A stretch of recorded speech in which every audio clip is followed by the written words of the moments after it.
In a closely watched decision, the International Monetary Fund, that's the IMF, on Friday approved two major funding tranches for Pakistan, namely a $1 billion disbursement under its ongoing $7 billion extended fund facility and an additional $1.3 billion under the Resilience and Sustainability Facility. However, India abstained from voting during the IMF board meeting, raising serious concerns about Pakistan's track record and the risk of misuse of funds, particularly in the context of state-sponsored cross-border terrorism. According to a statement by the Indian Ministry of Finance, India strongly dissented on the decision, pointing to Pakistan's repeated failures to implement IMF program conditions and the frequent pattern of bailouts.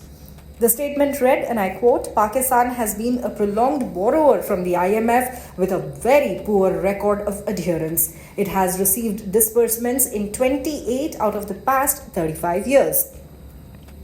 India also flagged concerns over the fungibility of the international financial aid, warning that funds may indirectly support Pakistan's military operations or terror-linked activities.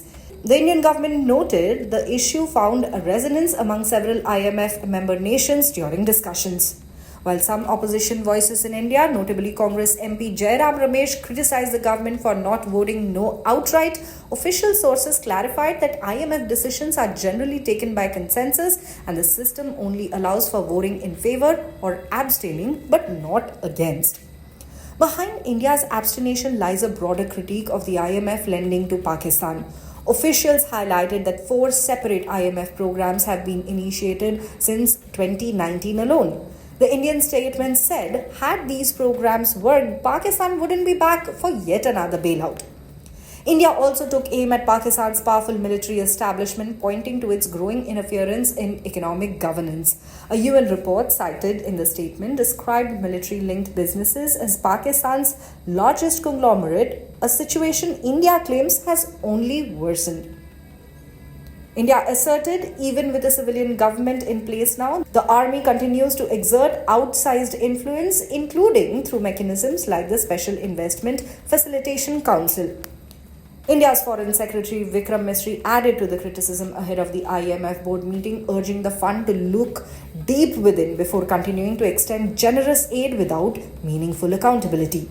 The $7 billion IMF package for Pakistan was originally approved in September last year and includes 6 periodic reviews. With Friday's approvals, the total disbursed amount has reached $2 billion. However, India's stance indicates it will continue to closely scrutinize the process and push for greater accountability in international financial assistance.